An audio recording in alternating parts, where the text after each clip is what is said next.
बच्चों, आज के सेशन में हम लोग नया चैप्टर स्टार्ट करने वाले हैं, सर्कुलर मोशन, है ना। देखो, सबसे पहले हमने ने क्या करा था, अगर फिजिक्स के मतलब क्रोनोलॉजी को समझा जाए तो सबसे पहले आपको स्ट्रेट चलना सिखाया, उसके बाद किसी एंगल पे चलना सिखाया तो प्रोजेक्टाइल हो गया। अब एक इस टाइप का मोशन हो जहाँ से मान लो किसी भी एक फिक्स पॉइंट से उस पार्टिकल का डिस्टेंस क्या है, इक्वल है। ये डिस्टेंस जो है यहाँ भी इक्वल है, यहाँ भी इक्वल है और यहाँ भी इक्वल है। मान लो, हालांकि यहाँ नहीं होगा, ये वाला पूरा का पूरा पार्ट यहाँ भी ना इक्वल ही होगा। किसी भी फिक्स्ड सर्टेन पॉइंट से अगर पार्टिकल मूव कर रहा है और उसका distance from that fixed point अगर इक्वल है तो इस टाइप के मोशन को बोला जाता है सर्कुलर मोशन। ठीक है, तो आज हमारा चैप्टर जो है आपका circular motion. Circular motion it means, simple सी बात है कि motion of a particle on a circular path. Circular motion मतलब motion of a particle on a circular path. Done ना। या हम लोग क्या कह सकते हैं कि distance of the particle from a certain point is always remains constant. ठीक है, तो इस मोशन को क्या बोला जाएगा, circular motion. Then write it, if a particle is moving, if a particle is moving and distance of the particle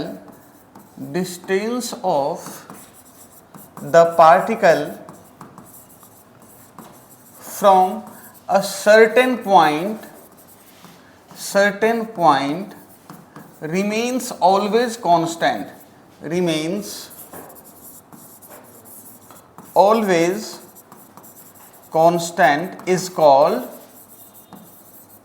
is called circular motion. ठीक है, मान लो कि एक पार्टिकल मूव कर रहा है, ये इस टाइप का इधर मूव कर रहा है, तो ये पॉइंट्स जो ये फिक्स्ड पॉइंट है, फिक्स्ड पॉइंट, इससे क्या होगा, ये डिस्टेंस सेम है, ये डिस्टेंस सेम है, ये मान लो R1 R2 R3 R4 means R1 is equal to R2 is equal to R3 is equal to R4। ये डिस्टेंस क्या है आपका, कांस्टेंट है। क्लियर है क्या कहानी, डिस्टेंस क्या है आपका, ऑलवेज कांस्टेंट है। और यही जो पार्ट है ना, यही known as radius, this is known as radius. Clear है क्या कहानी, ये क्या कहलाता है आपका, रेडियस कहलाता है। डन ना। तो देखो, जैसे हमने काइनेमेटिक्स में डिस्कस करा था ना, पोजीशन है ना, displacement vector, position vector, the change in position, तो यहां सारा टर्म्स डिस्कस करा जाएगा एंगल के टर्म्स में। ठीक है, फॉर एग्जाम्पल मान लो कि एक सर्कुलर पाथ है,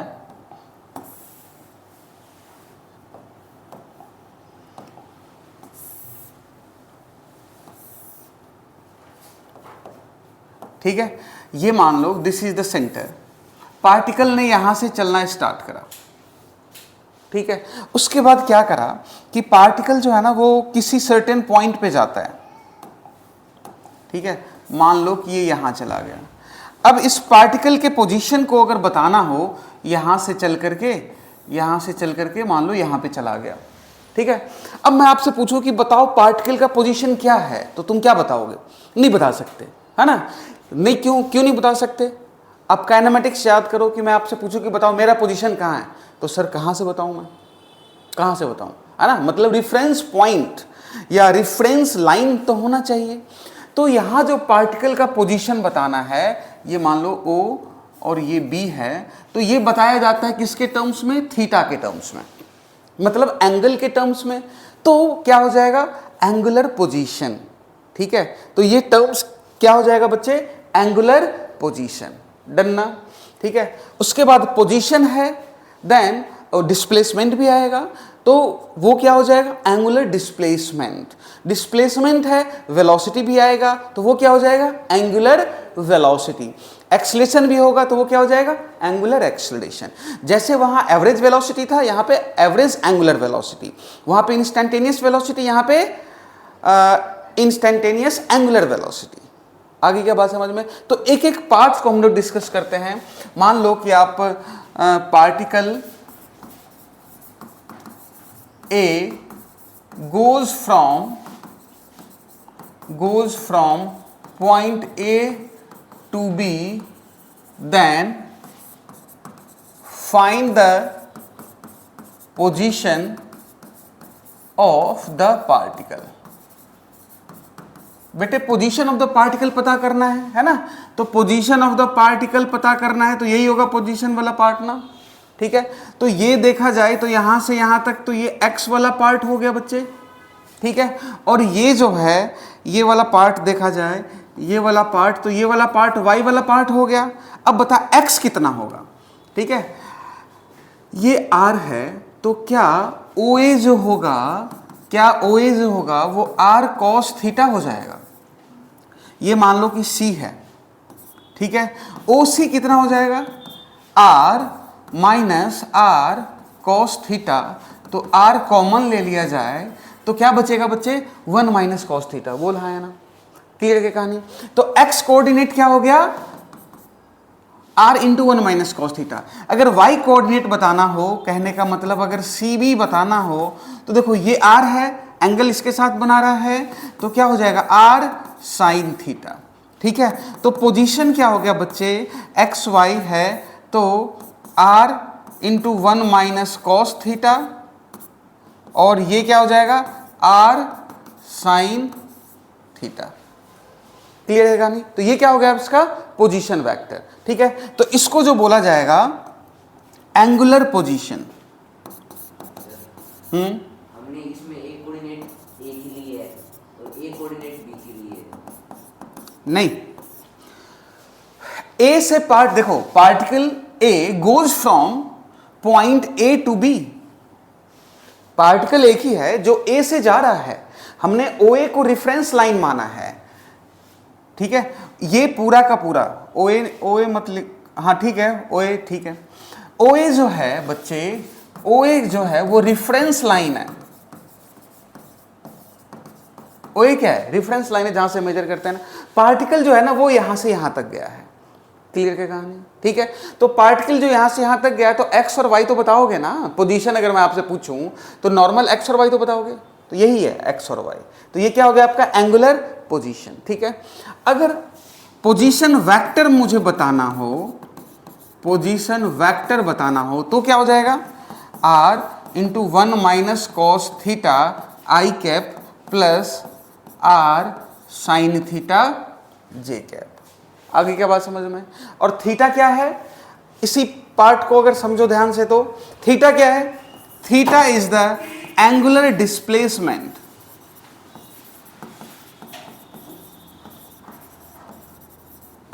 थीटा क्या हो जाएगा, एंगुलर डिस्प्लेसमेंट, क्लियर है कहानी। थीटा हो गया आपका एंगुलर डिस्प्लेसमेंट, ये क्या हो गया आपका पोजीशन वेक्टर। अब यहां जो पूरे सर्कुलर मोशन में जो डिस्प्लेसमेंट बताओगे वो किसके टर्म्स में बताओगे बच्चे, किसके टर्म्स में बताओगे, एंगल के टर्म्स में, एंगुलर डिस्प्लेसमेंट एंगल के टर्म्स में बताओगे, क्लियर है कहानी। आगे क्या बात समझ में, ठीक है। तो अगर आपको एंगुलर डिस्प्लेसमेंट का डेफिनेशन पूछा जाए, एंगुलर डिस्प्लेसमेंट, तो एंगुलर डिस्प्लेसमेंट बच्चे होगा क्या, एंगुलर डिस्प्लेसमेंट हो गया आपका कोई भी पार्टिकल जो मूव कर रहा है तो वो जो एंगल बनाएगा, डन ना, वो जो एंगल बनाएगा वही क्या है आपका एंगुलर डिस्प्लेसमेंट। ये ए बी और ये आर, तो थीटा क्या है एंगुलर डिस्प्लेसमेंट। पार्टिकल ने बच्चे यहां से चलना स्टार्ट करा और यहां तक गया। आगे क्या बात समझ में, अरे क्लियर है कहानी, एंगुलर डिस्प्लेसमेंट की कहानी समझ में आ गएगा।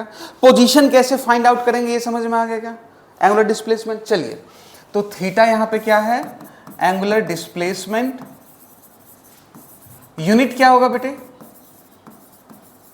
बताओ, यूनिट क्या हो जाएगा आपका रेडियन, यूनिट क्या हो जाएगा रेडियन, क्लियर है क्या कहानी, आगे बात समझ में। अच्छा बताओ ये डायमेंशन लेस है या नहीं है। चलो एक और बात बताता हूं मैं, ये क्या है बेसिकली ए बी जो है क्या वो आर्क लेंथ है, और ये ओ है तो ओ ए जो है क्या वो रेडियस है बच्चे, ठीक है, तो थीटा अगर स्मॉल होता है तो थीटा को क्या AB/R लिख सकते हो? याद करो basic mathematics, theta is equal to L/R। या अपन क्या लिख सकते हैं, L/R। अगर ये आर्क लेंथ L है तो लिख सकते हैं, नहीं लिख सकते? लिख सकते हैं ना भाई। अब बताओ L का डायमेंशन क्या होता है? T। सॉरी L का तो L ही होगा, टाइम कट ही आएगा। L का क्या हो जाएगा? L। और R का क्या हो जाएगा? L। बताओ ये डायमेंशन लेस है या डायमेंशन है? तो इसका मतलब क्या हो गया? It is a dimensionless quantity. ठीक है, डायमेंशन लेस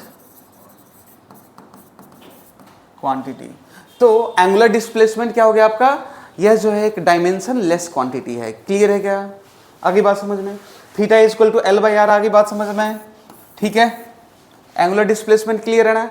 पोजीशन आप फाइंड आउट कर सकते हो, एंगुलर डिस्प्लेसमेंट बता सकते हो। चलिए ठीक है। अच्छा, सपोज करो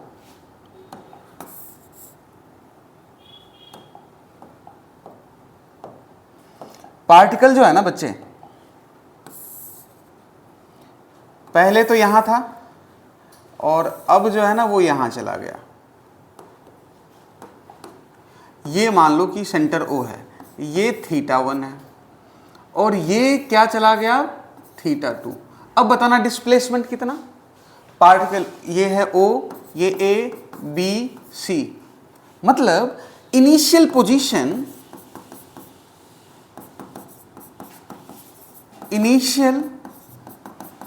पोजीशन जो था क्या वो AB था, विच इज θ1। फाइनल पोजीशन जो है, फाइनल पोजीशन जो होगा क्या वो AC होगा, विच इज θ2। अगर मैं आपसे डिस्प्लेसमेंट पूछूं, एंगुलर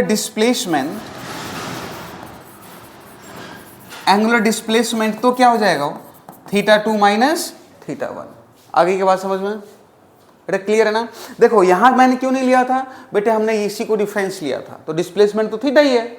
अगर पार्टिकल किसी पोजीशन पे, जैसे अपन काइनेमेटिक्स याद करो, तो काइनेमेटिक्स में हम लोग करते थे ना, ये रेफरेंस लाइन है, पार्टिकल मान लो यहां से ना 10 मीटर के डिस्टेंस पे है A, ठीक है, फिर ये यहां से ना 20 मीटर के डिस्टेंस पे रेफरेंस O पॉइंट से यहां चला गया, तो बताओ गया कितना?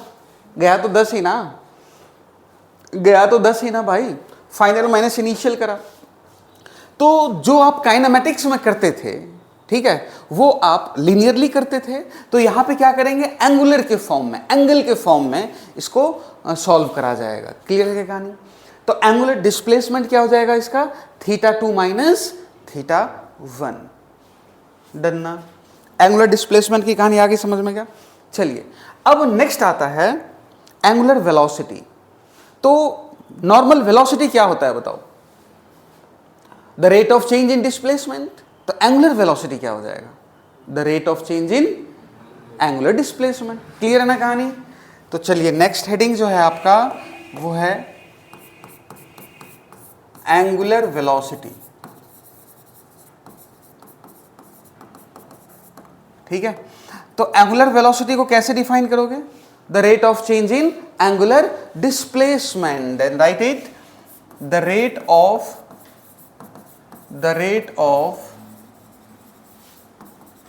Change in angular velocity is called, sorry, angular displacement is called, angular displacement is called angular velocity, denoted by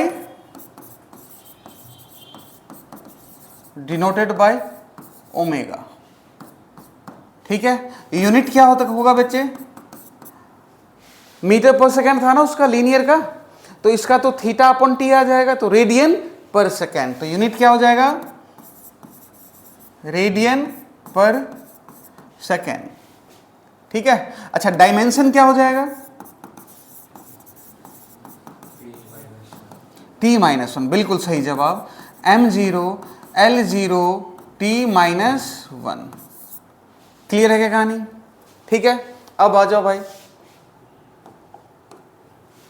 इसी में एवरेज एंगुलर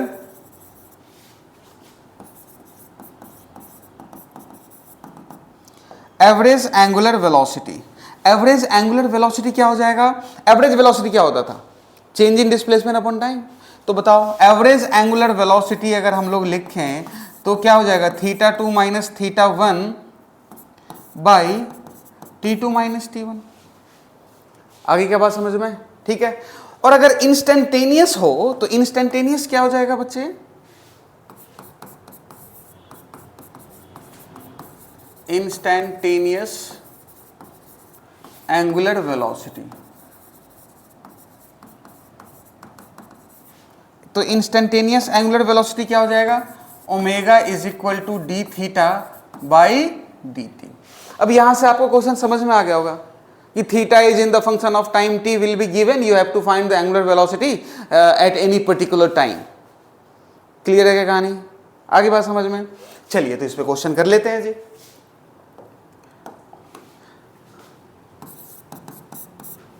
ठीक है, क्वेश्चन में यह है कि theta is in the function of time t which is given t square minus 2t plus 1, then find omega for t is equal to 1, t is equal to 4 second कर देता हूं, for t is equal to 4 second. Clear है क्या कहानी? तो बेटे omega क्या होता है? D theta by d t. तो क्या हो जाएगा? D t square minus of 2t plus 1 by d t. तो ये हो जाएगा 2t minus 2, t is equal to 4 put करोगे, 2 इंटू 4 माइनस 2 तो 6 रेडियन। और इसमें और करवाने की जरूरत नहीं है ऐसे क्वेश्चंस। क्लियर है ना?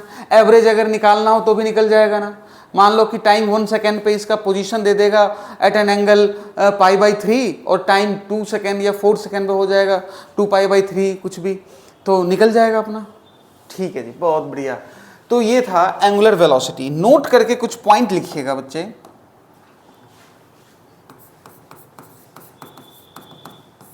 देखो एंगुलर डिस्प्लेसमेंट जो होता है ना, एंगुलर डिस्प्लेसमेंट जो होता है ना, वो एक स्केलर क्वांटिटी होता है। ठीक है, थीटा। क्लियर क्या कहानी? लेकिन अगर बहुत ही माइन्यूट चेंज होता है ना, then it is termed as a vector quantity. Clear क्या कहानी? तो एंगुलर डिस्प्लेसमेंट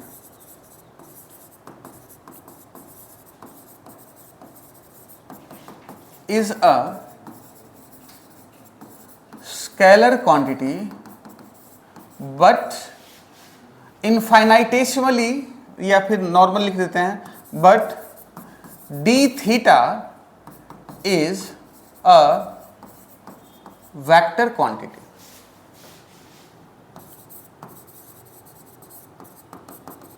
d theta क्या हो जाएगा? Vector quantity. आगे बात समझ में क्या? क्लियर ना? डी थीटा क्या हो जाएगा आपका? वेक्टर क्वांटिटी होगा। तो ये बात ना आप ध्यान रखिएगा। चलिए, अगर मान लो एक चक्कर लगाता है पूरा, कितना लगाता है? एक चक्कर पूरा लगाया, तो अगर मैं आपसे पूछूं ओमेगा एवरेज बताओ तो क्या हो जाएगा? तो ओमेगा एवरेज होता है डिस्प्लेसमेंट बाय टाइम, यही होगा ना। तो डिस्प्लेसमेंट पूरा चक्कर लगाने में कितना हो जाएगा? एंगुलर 360, 2 पाई ना। तो ये क्या हो जाएगा? 2 pi by T for 1 revolution. एक रिवॉल्यूशन के लिए जो वो एंगल बनाएगा वो तो 2 पाई ही बनाएगा ना। ठीक है, क्या यही इसका टाइम पीरियड हो जाएगा? फिर बात आई समझ में क्या? या फिर हम लोग इसको ऐसे ही लिख सकते हैं, 1/t जो होता है वो फ्रीक्वेंसी होता है, तो 1/2f लिखा जा सकता है। हाँ है ना? क्लियर क्या कहानी, आगे बात समझ में ना, ठीक है। तो ये देखो देखो ये सारे टर्म्स, ये वर्ड आएगा ना तुम्हें क्वेश्चन में, जब अपन kinematics of the circular motion discuss करेंगे ना तो आएगा क्वेश्चन। ये आगे बात समझ में, एंगुलर वेलोसिटी की कहानी समझ में आ गया, चलो ठीक है। एवरेज एंगुलर वेलोसिटी, इंस्टेंटेनियस की कहानी क्लियर है, ओके। आइए next, acceleration, angular acceleration.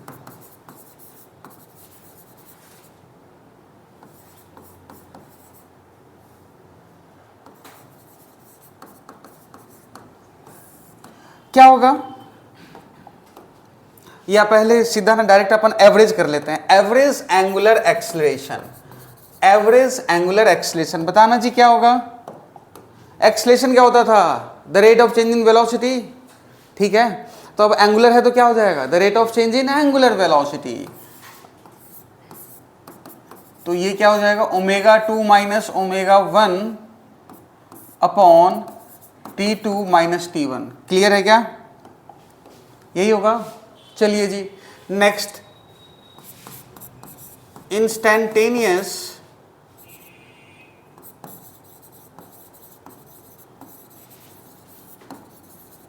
Angular velocity, बताना ये क्या होगा। Alpha is equal to d omega by d t. Clear है ना कहानी, अल्फा इज इक्वल टू क्या हो जाएगा, D omega by d T. आगे बात समझ में, फिर से अगेन सेम वही क्वेश्चन दिया हुआ रहेगा, omega is in the function of time T, find the angular acceleration. निकल जाएगा भाई, अरे निकल जाएगा, एंगुलर एक्सेलरेशन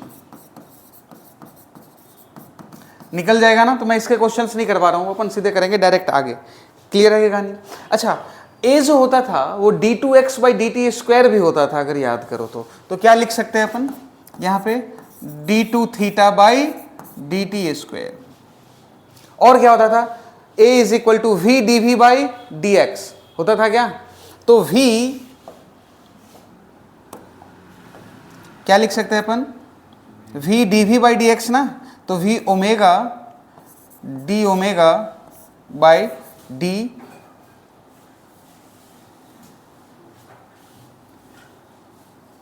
थीटा। क्लियर है यानी, इस पे क्वेश्चन आएगा, ठीक है। तो मैं करवा नहीं रहा हूं, एक साथ इकट्ठे क्वेश्चन करेंगे हम लोग। क्लियर क्या कहानी, आगे क्या बात समझ में। चलिए जी नेक्स्ट, अच्छा इसका यूनिट क्या हो जाएगा, यूनिट क्या हो जाएगा, ओमेगा का क्या होता है radian per second upon second. तो क्या हो जाएगा unit, unit radian per second square. जी बिल्कुल सही जवाब, यूनिट क्या हो जाएगा, रेडियन। डायमेंशन बताओ, डायमेंशन m0 l0। क्लियर है क्या कहानी, डन ना। चलिए जी बहुत अच्छे, बहुत बढ़िया, नोट कर लें एक बार। चलो फिर आगे बढ़ते हैं हम लोग, kinematics of the circular motion. Kinematics of the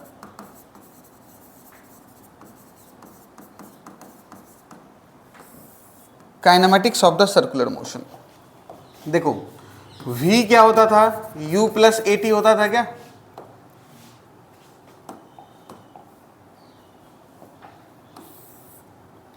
v is equal to u plus a t होता था ना। यहां क्या हो जाएगा, omega is equal to omega naught plus alpha T.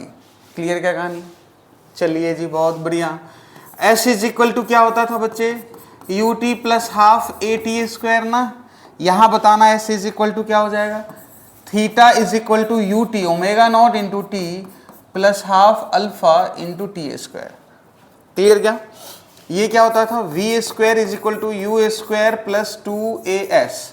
तो omega square is equal to omega naught का square plus 2 alpha into theta. ठीक है, उसके बाद में distance travel by an object in nth second क्या होता था, u plus a by two 2n minus 1, यही होता था।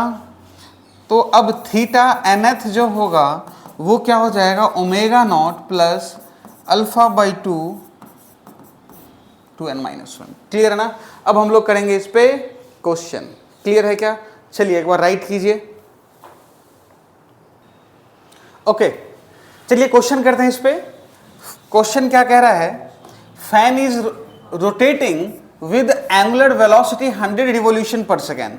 तो ओमेगा का वैल्यू क्या दे दिया, 100 रिवोल्यूशन पर सेकेंड। देखो स्टैंडर्ड यूनिट जो होता है ना वो रेडियन पर सेकेंड में होता है, तो अपन रिवोल्यूशन में भी डाल सकते हैं, कोई खास बात नहीं है, बट अपन इसको रेडियन में चेंज कर लेते हैं। तो एक रिवोल्यूशन में कितना एंगल, 2 पाई।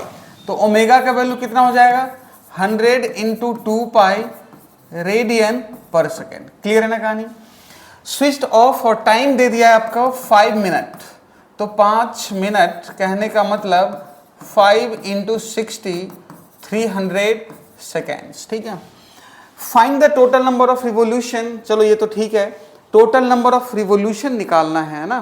तो सबसे पहले देखो जैसे ही स्विच ऑफ किया गया तो क्या होगा, इसका एंगुलर रिटार्डेशन होगा। ठीक है। तो omega is equal to omega naught plus alpha into t. Omega naught क्या है, ओमेगा क्या है 0। ओमेगा नॉट तो बेटे गिवन है ना 100 into 2 pi minus alpha, time की जगह पे कितना आ गया 300। तो अल्फा क्या आ गया बच्चे 100 इंटू 2 पाई बाई 300। तो ये आ गया 2 पाई by 3 radian per second square. ठीक है। अब एक बात बताओ, 2 पाई by 3 radian per second square क्या आ गया अल्फा। अब तुम्हें निकालना है कि नंबर ऑफ रिवोल्यूशन। तो एक रिवोल्यूशन में कितना एंगल बनाता है वो 2 पाई। मान लो कि n रिवोल्यूशन चला गया। ठीक है। सपोज करो कि लेट n रिवोल्यूशन। ठीक है।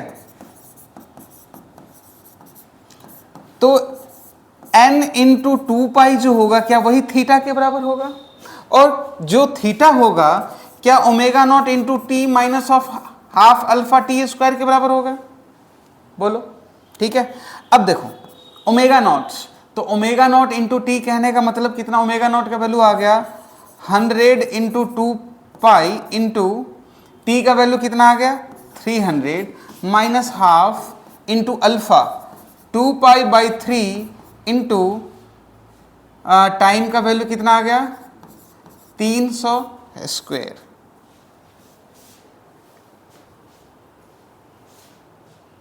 क्लियर क्या कहानी। ठीक है। अब चेक कीजिए, तो n इंटू 2 पाई, तो ये तो भाई साहब गए। ठीक है, ये गए, ये कितना बच गया 3 इंटू 10 का पावर 4, और ये आ गया आपका 3 इंटू 10 का पावर 4 माइनस 9 इंटू 10 का पावर 4 बाई 6। यही है, यही आएगा।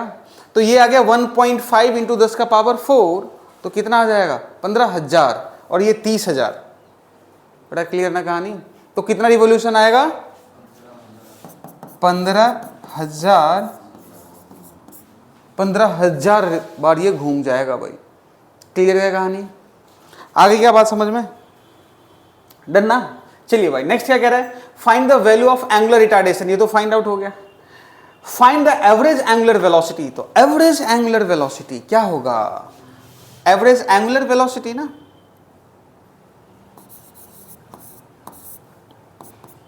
During this interval. टाइम तो दे दिया, अरे टाइम तो दे दिया ना, नहीं आई बात समझ में। इसका जो टाइम का वैल्यू है, टाइम तो दे दिया ना बच्चे। ठीक है। अब बताना कि एवरेज एंगुलर वेलोसिटी जो होगा वो होगा क्या बेसिकली, θ2 माइनस θ1। तो ये 15,000 रिवोल्यूशन है, तो 15,000 जो थीटा का वैल्यू होएगा वो तो 15,000 ही होगा। अरे यार 15,000 रिवोल्यूशन हुआ ना। ठीक है। और टाइम कितना हो गया आपका, टाइम कितना हो गया आपका 5 सेकेंड ना, तो 5 इंटू 60, सॉरी 5 मिनट ना, 5 इंटू 60। क्लियर क्या कहानी। ठीक है। तो नेट ओमेगा जो होगा 15,000 by 5 into 60 radian per second. आगे क्या बात समझ में? अरे क्लियर है कहानी? चलिए come to the next question.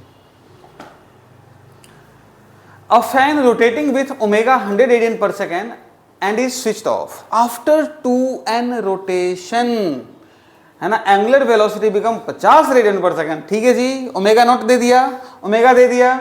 चलो एक बार पॉज कीजिए एंड सॉल्व कीजिएगा। Okay let's check it.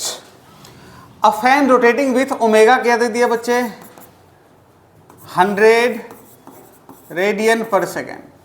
ठीक है, ये बेसिकली ओमेगा नॉट है। Switched off after 2n rotation its angular velocity become 50 radian per second. यही कहानी है। Find the angular velocity after n rotation. ठीक है जी, सिंपल है। देखो omega square is equal to omega naught square plus 2 alpha into theta, यही होगा। तो ओमेगा स्क्वायर कहने का मतलब 50 स्क्वायर इज इक्वल टू, अच्छा स्विच्ड ऑफ है ना तो रिटार्डेशन आएगा, एंगुलर रिटार्डेशन आएगा। ठीक है जी, ये क्या आ गया आपका 100 का स्क्वायर माइनस 2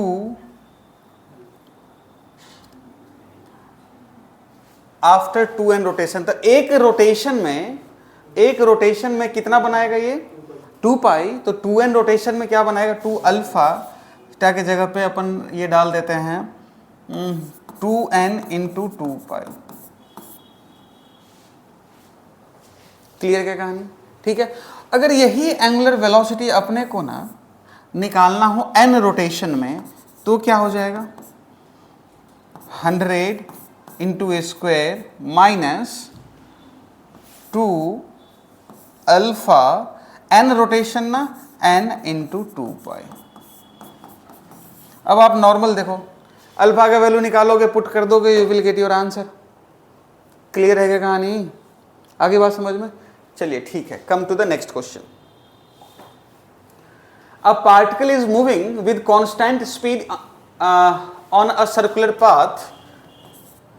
ठीक है, find the ratio of average velocity. तो एवरेज वेलोसिटी और instantaneous velocity when the particle describes angle pi by 2। ला भाई साहब, चलना यहां से स्टार्ट करा, ये और ये। ठीक है जी, चलिए एक बार बहुत जल्दी, तुरंत 10 सेकेंड में बताना आंसर इसका क्या आएगा। Average velocity,